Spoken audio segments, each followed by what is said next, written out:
Imagine the fun you'll have at your wedding, one of life's most treasured moments. In each episode, hear from leading wedding professionals as they share with you insider tips and personal advice for a magical wedding. Welcome to the Indian Wedding Podcast. Here to help plan your wedding with style and grace are your hosts, Kunal and Jinal Sampat.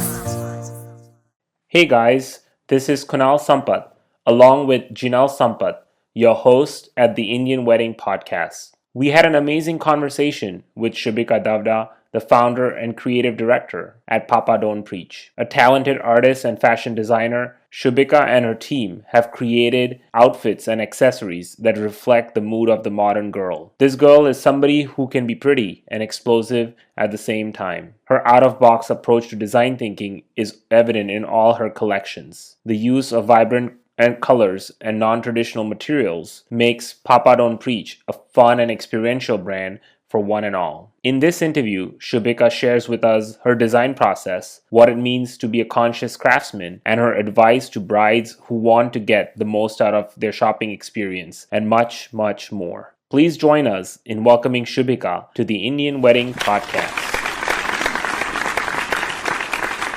Hi Shubhika, thank you so much for joining us today on the Indian Wedding Podcast. I'm your host for the show, and I'm here with Jinal. So we'll get started, and we can't wait to learn about you and your brand. Sure.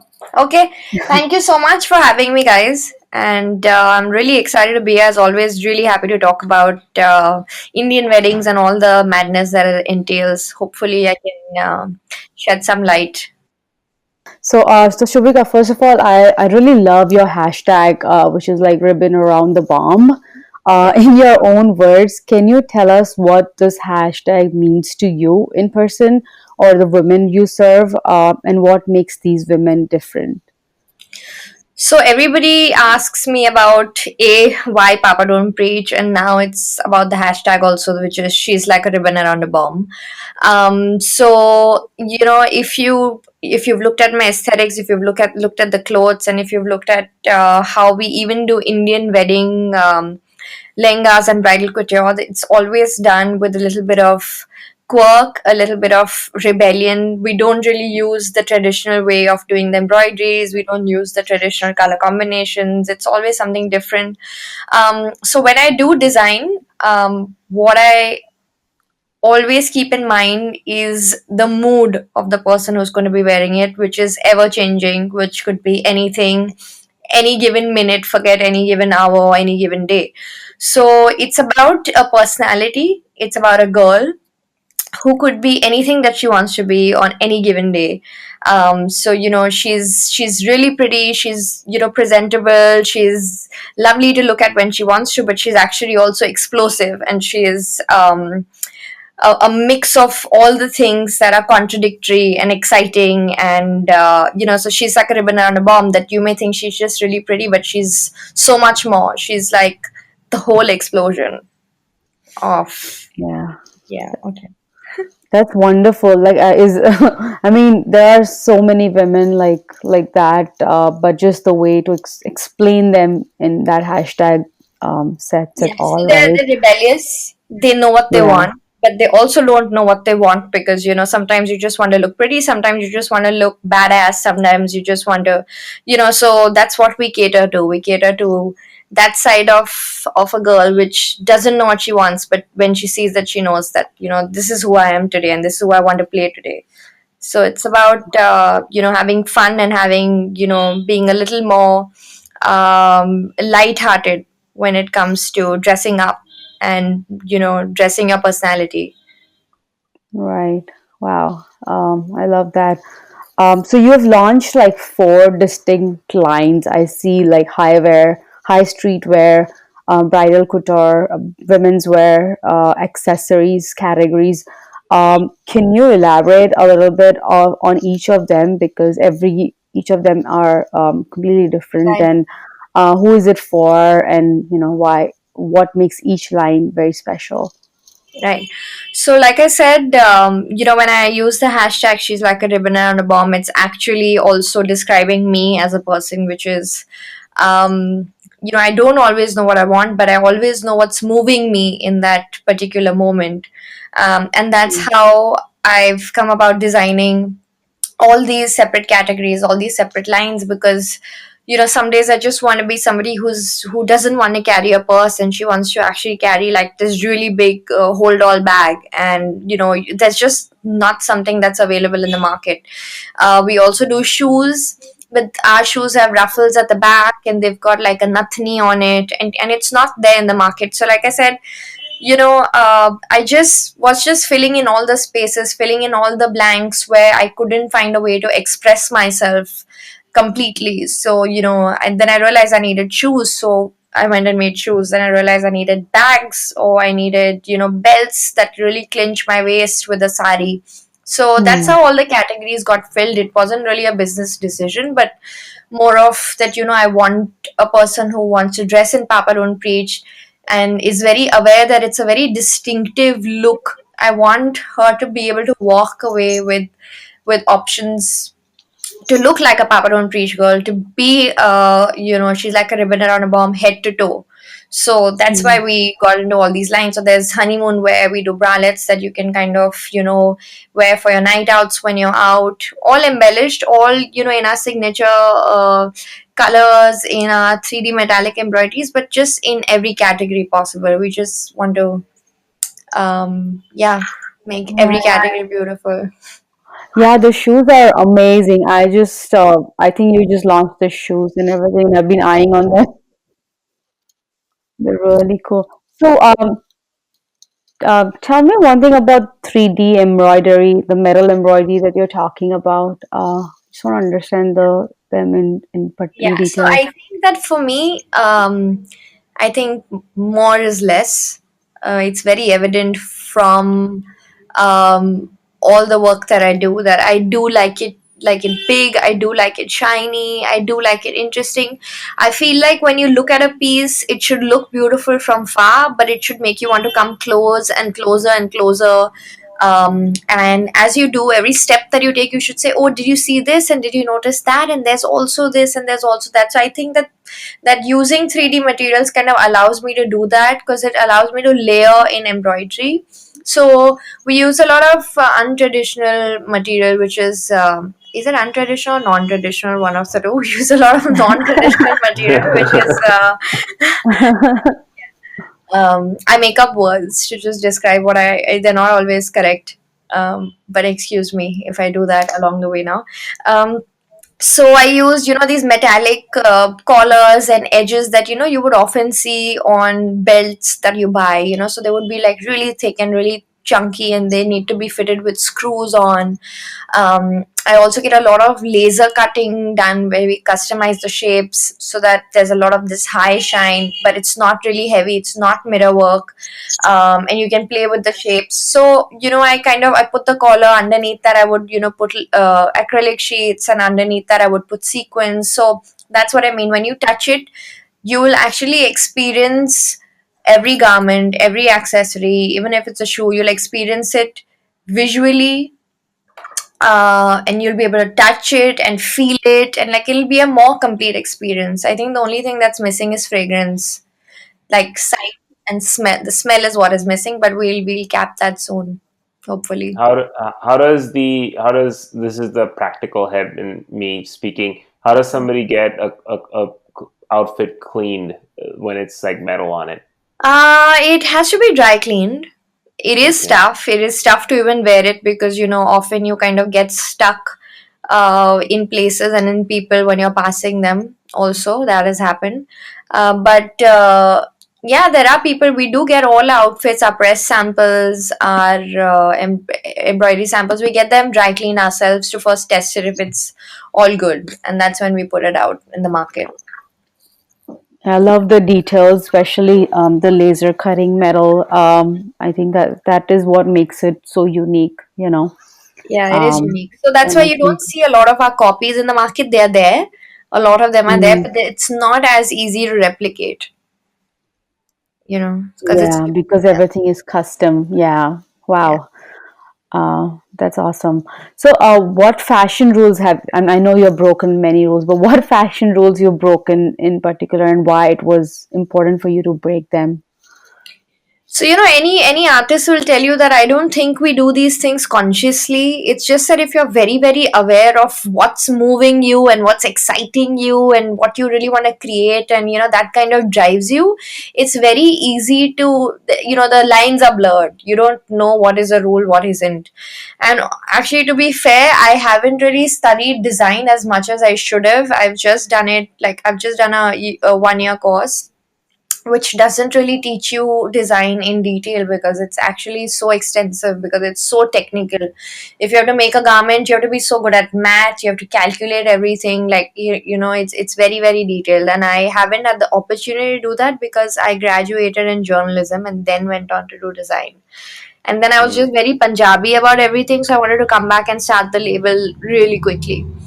So I think I did not know many times that I was breaking a rule, and that kind of has given me like a blank canvas to kind of just paint over. And then slowly but like surely, we created our own identity, and people started recognizing me, and I started understanding what people are wanting. And I think social media kind of really helped me do that more, because the responses and the kind of interaction that you get to do on social media when you put your work out there, it helps you shape your identity, it helps you shape what's working, what isn't working, and then the rules are created, because yeah, you're like, okay, I did this, it worked, it gave me sales, but now I want to do it differently, and now I want to change that.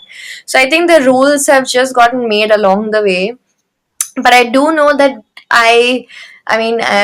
fortunately for me, I just stay away from anything that's commercial and that's just seen everywhere and that's just done everywhere, and that's not really a conscious decision but happens quite naturally. So that's often seen as me breaking the rules.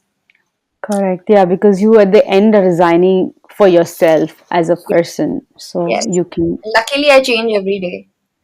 So yeah, so that's what keeps it exciting. Exciting, yeah. Yeah, you can we can see like a huge array of designs, like completely different, but they're still tied together in some way, you know?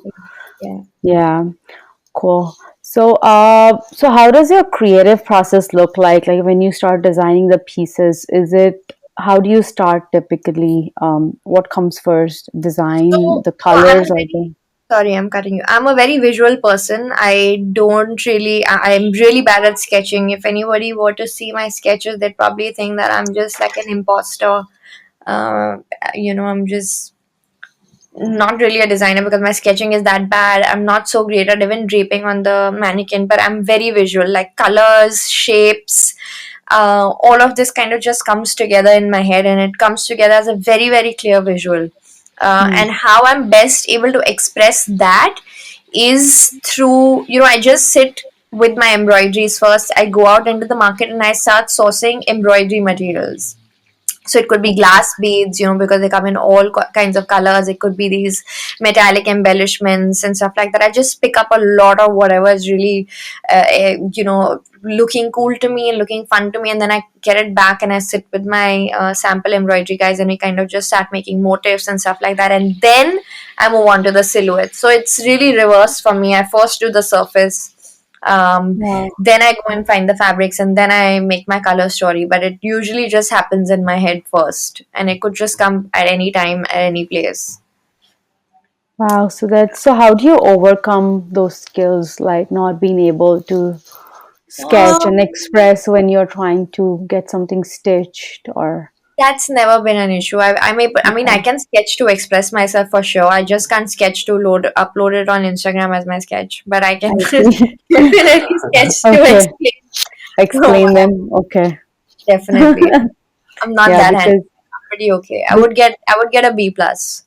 Not an A. I'd get yeah, because your ideas are really solid and seems complicated, for to explain without Yeah, drawing. we do a lot Yeah. of trial and error. So for me, I would actually make my first sample in the original fabric with the actual embroideries, because I need to see it completely, because I really keep changing things on the go. So Hmm. it's not that first I do the sketch, I have the embroidery ready, the fabric ready, like how it should be done in an educated way. I don't really do it like that. That's ideally how it should be done. But I kind of just put it out there, put my ideas all in one place. I get it cut, I get it stitched, I try it on myself, and then I make additions, subtractions, redo the piece. So it's really like that. I really need to like see it and touch it and feel it through the entire process of it. So that's Right. So the current, the recent icons of 2019, all the collection. Did you design them all together and then stitched it, or was it like no, this one has really evolved. So this is okay, actually our third outing with icons.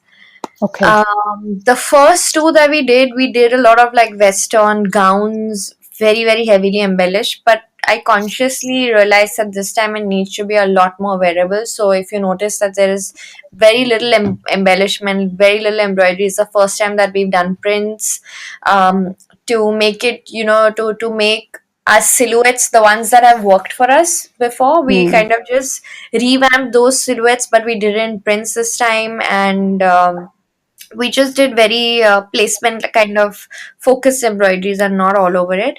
But it took some time. I think icons took 4 months, where normally I take just like 1.5 to 2 months to do an Indian wear collection. But this Western line took long because it took long for me to kind of not embellish everything, to kind of break away hmm, from what I traditionally do. So hmm. no, these, and we did a lot of pieces this time. So there are about 25 styles. Yeah, So exactly. it definitely took really long for us to do it. But yeah, once it starts happening, then it just happens really quickly. It's just the beginning that you lose a lot of time to just understand which direction you want to take it in. Right. So do you, yeah. So the styling and everything was done by you for all the The outfits. No, I got stylist on board, Shweta Navandar, for icons. Okay. It's Yeah. So amazing. I just love the details yeah. of So that. styling, you mean? I mean, I'm just to clarify. What do you mean by styling? The So access. it's like accessories, like how, like what, for example, what shoes they're wearing or what sunglasses they're wearing with their So most of hairstyles. the all the bags, all the belts, and all the most of the shoes are by us. So designed Okay, by us. So we're retailing okay. them on our website also. But the sunglasses, definitely the jewelry, all that was styled with the help of a stylist. Yeah, those net socks and all those details were up to the trend for 2019 for sure. Thank you. I'm so excited that you noticed all the details. Yeah, I mean, I'm into design too, so I love your work, first of all, and just the details that excite me. And I'm sure our audience will love it too, you know. Hopefully, fingers crossed. Um, Yes. yeah. So, you mentioned quality, conscious craftsmanship. So, what does it actually mean to you? And, how do you achieve this goal through your labor? Okay, so there are many ways to do this. Of course, the ideal way to do it is that, right from the beginning, you're very conscious of that this collection or any collection that we're making, right from the fabric, right from the threads, right from the kind of dyes that we're using to dye our fabrics, and at every step you take a conscious decision to do it in an environmentally friendly way, to do it in,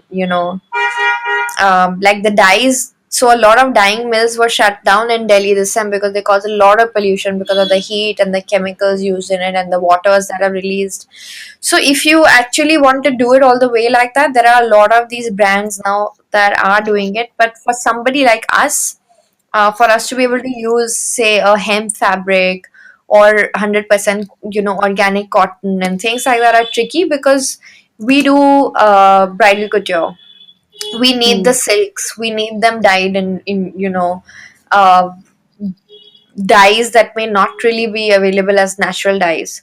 So what we can do in that scenario is that, okay, so what often happens is that then you just feel demotivated and you're like, oh, that just takes a lot, for me to do that. Or probably I'll do that in the next collection or the next collection, or probably we'll make a collection which is 100% organic and 100% vegan. So all our shoes are vegan. But in the clothes, unfortunately, we're not able to do that because we do rely heavily on um, you know things that are not really available in the organic and the environmentally friendly scheme of things. So what I did and my team did together is that we just were very conscious of um, all the wastage, all the fabric, the excess fabric that comes out. We've used that to make our duster bags for our shoes. The how we treat, so how we who makes your clothes is very important for us here. So we make sure that the people who work here, all our karigars, all our embroiderers, the working hours are just 11 to 7. There's just no overtime. There's the working environment. We sit in Lower Parel, which is in Mumbai, and I can honestly say it's A grade environment for them to work in. So in that way, that you're being maybe not environmentally friendly, but at least on humanitarian grounds, we're taking care of that 100%. And then we're focusing on the wastage of things. We're focusing on not using as much paper to cut patterns, not using as much paper to print out all our designs and all our sketches. So there are so many ways to kind of do that at a smaller scale, where people feel like it needs to be a large scale project, but it doesn't if you're just conscious at every step of the way that you're doing everything that is in your control to save resources, to not cause wastage. So fashion industry world over is one of the largest waste producer. I know, So if you that's can, yeah, shocking. Yeah. yeah, very shocking. So if you can just keep these things in check and you make sure that the people who are working for you are doing good and are healthy and are working in good safe conditions, then I think you've at least done step one of, say, step like 10 steps that need to be taken. So it's a start, but we're consciously moving towards doing it better and bigger. That's wonderful. We cannot agree less on all of this. We know how important. And do brides ask you these questions ever? When they come and shop with you? No, never. Okay. But It's that's why you use a social media platform like that to just be vocal hmm, about these things. And you know that the kind of responses that we get on our DMs, that that even out of the 210,000 people who follow us, probably there are at least 6 to 7 really, really inspiring messages that you get. And that if you've reached out even one person and made an impact, then it's a job well done. So I know that people are listening. I know people are watching. I know that we're making a difference, even though it's not happening face to face or like in real time, but it is happening. So it's important for us to keep doing it, even if we feel nobody is really listening or registering or asking. That's awesome. Yeah. yeah, that's really important this day and age. More and more people. I mean, I don't know about India, but in US, like, people are more conscious. Lot more and more people are opting for vegan goods.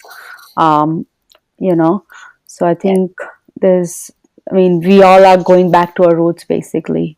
It's beautiful. Can't After, wait to become farmers again. yeah, after all the mess that our older generation has done, mostly. Yes. Yeah. So, how has your outlook on design evolved since you got started after your college? So I think that now I know that comfort is very, very important. I know that something that stayed with me after I read Steve Jobs' book is that a good design needs to be beautiful, both inside out. So I know that there's a lot more want in me to create more comfortable and more finished goods, right till the lining, right till the final, the stitching on the hem. Everything just needs to be a lot more finished, and it's not only the surface and what shows on the outside, but it's also the inside that shows actually how technically sound you and your team is.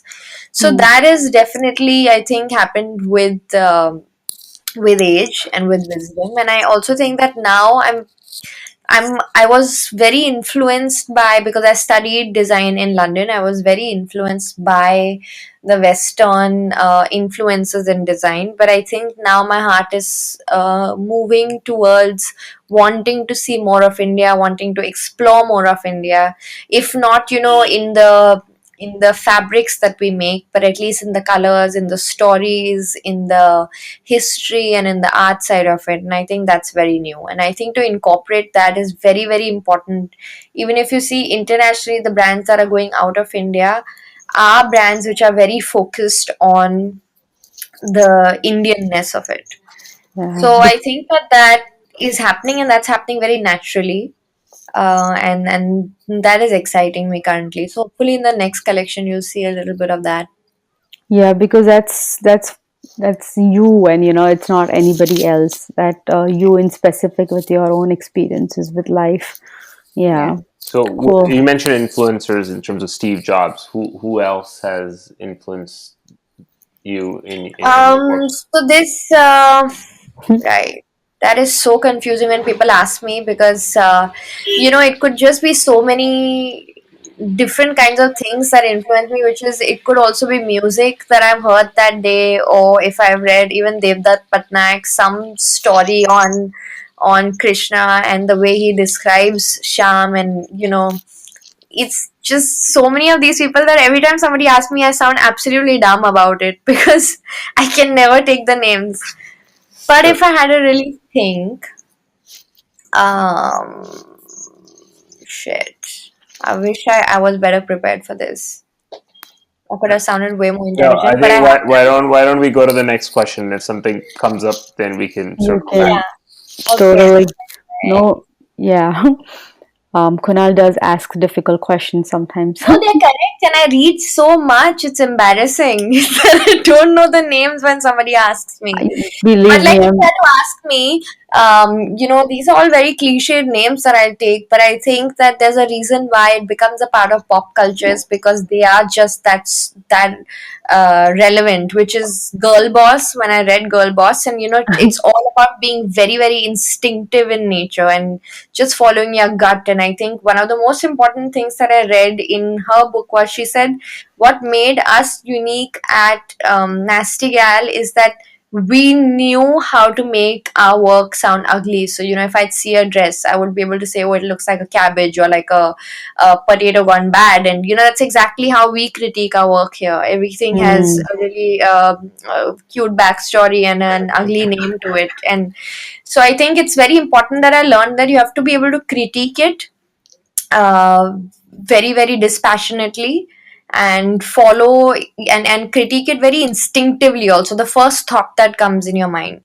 So that's what I took away from her, apart from obviously her business story and how she did it, right. not leading up to what happened at the end, but Right. just how she made it at the beginning. Yeah, it was very fascinating. I like that book as a lot as well. Yeah, and I think Steve Jobs explained a lot, because his fight was always between the creative and the business side of it. And I think I experienced that daily, and I learned that it is just so important to stick to your guns when it comes to creativity, because it's creativity that will ultimately fuel the business side of it, and not the other way around. So my Absolutely. approach is never that, does it make sense? Does it make sense to do high street wear? Does it make sense to do icons? Because the money is obviously in Indian wear and bridal wear. So you people are like, why don't you make more of this? And why don't you, but that's not what drives me. Hmm. Yeah. So these kind of things, smaller things that I take away from people. And maybe I can come up with more names later. It's No, I not think this happening is right great. I think we have some good couple of names. So yeah. No, but I love the discussion we are having. It's so important to connect the dots in the now. whole Yeah. complete picture rather than just thinking about, being it commercial and being able to Right. sell. Right. Yeah. Wow. So in a world filled with choices, I find sometimes um, that we or brides come in their own way when it comes to making purchasing decision that's right for us. What advice would you give brides to enhance or simplify their shopping experience? I think the brides that I meet now, and it's happened in the past 2 3 years, not earlier, but they're a lot more aware of what works for them, what they want, who exactly they want to look like, because of all the social media influencers they follow, bloggers. Now it's no longer, thankfully, just about what Bollywood is wearing. Hmm. So they actually come with so much clarity, and they've kind of put together a look book in their head, that this is the look for Sangeet. This is, so it's become really simple for them, and I wish that I had it that simple in my head when I was doing my own shopping. But I don't think that I need to give them advice anymore. I think that they're very, very clear, and I think social media has brought about that change. If they Yeah. do want to simplify it further, is don't come with a lot of people when you're shopping. I think the best brides and the best decisions I've seen girls make is when they come with either their husbands or boyfriends or fiancés, because they're just so quick. You know, Hmm. when you come with all your mums and friends and sisters, I think that a 1 hour meeting turns into like a 5 hour discussion, because there's just so many points of views. So Yeah, I think that actually. you need to just come with very few people. Like if it's just that one best friend, just mom and the best friend, the lesser the people, the quicker the decisions. And I think that really simplifies it. Yeah, that's the thing I was wondering too with parents, like because they're of a different generation and they're probably not seeing Instagram and the current trend. Some of the ideas that the bride may have, maybe a bit shocking or completely different than what they expect their daughter And or daughter-in-law to wear. surprisingly, the dads who come are really way more open than the daughters. The moms sometimes are way more informed. So I'm saying you just pick the one or two I people who get you, and who whose advice really matters, and just come with them. correct. Don't confuse yourself with too many views. You know how they keep sending pictures to the third friend and the fourth friend, and then they go back and think about it, and I think that's where Yeah, it goes. I think you need to shop very instinctively.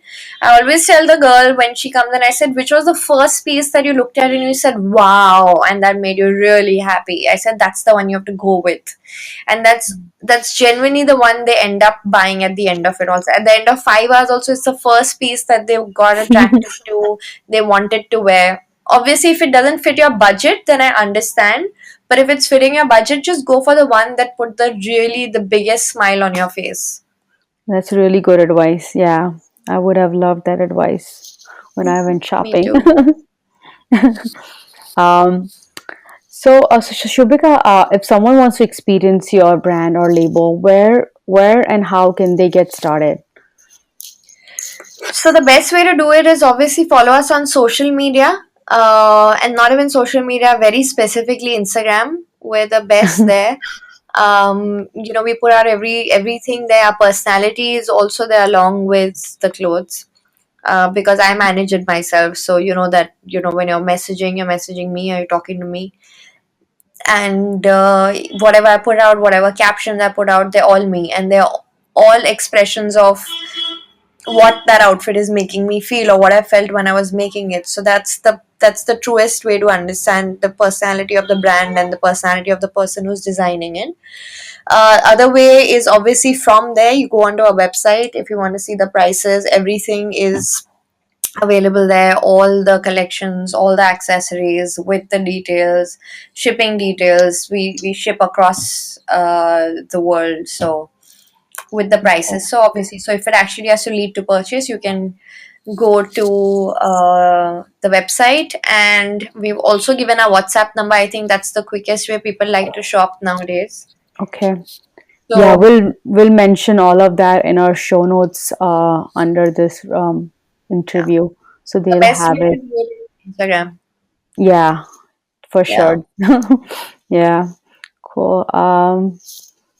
Is there anything else, Kunal, you want to ask? No, Or I think this was great. Sorry, I was very yeah, quiet, but I did come up with a lot of these questions, so I didn't yeah, know what else to ask. he was. I really need to think of. Can I go to my bookshelf? I think I Yes, would just that'd take. be great. Yeah, Yeah. maybe take a photo too. Oh, I can take many photos on my bookshelf and send you. Okay, that'd be awesome. But You're so sweet. Okay. Yeah, I have one last question for you. Yeah. So, what do you dream to achieve in the coming years at Papa Don't Preach? So I don't see myself as just a fashion designer. I don't want, and I don't think that that's how it's going to end for me either. I see myself as an artist, and I would. It's my wish to kind of bring the art industry as one industry in India, because right now the painters are separate and the graphic designers are different and movie makers are different. I want to do at least one project in my life, one really big project where I'm able to bring all these people under one roof, and help people experience not only fashion but even dance, music, film, all of it together, and see us as a whole, as one community. That's a beautiful goal. I'm working on those projects, so hopefully, hopefully in a year, it should take shape and form, and you guys will know. Can't wait. Yeah, seems really dreamy. It does I'm seem really. almost But about to visualize that. Yeah, if you've noticed the collection that we did, one way ticket, yeah. there I collaborated with my Alice story. I collaborated with a collagist, who's not a graphic designer but a collagist, to Okay. narrate the story. So we shot the whole thing in a studio with a plain background, and then we got in touch with her where she then helped me. I don't know. You can go back and have a look at it, No, but I've seen that. I've seen in that everything. I definitely did try to fuse fashion with art, and so I look at myself as a storyteller, and that's why every collection kind of has a story and a personality to it. There's always a muse, there's a heroine, except icons. Yeah, Every at least the bridal collections that we do all have stories. yeah. No, I've So that's seen that collection. Yeah. that's why I try to put it all together. Right. No, it totally shows in your work. So it does show that what you're talking about. So that's great. All right. Have a good one. Bye. Thank you, You Shubhika, too. and very nice talking to you. Bye. You too. Bye bye. Thank you for listening to the Indian Wedding Podcast. For more exclusive time and money-saving tips, head over to sompotjewelers.com/podcast.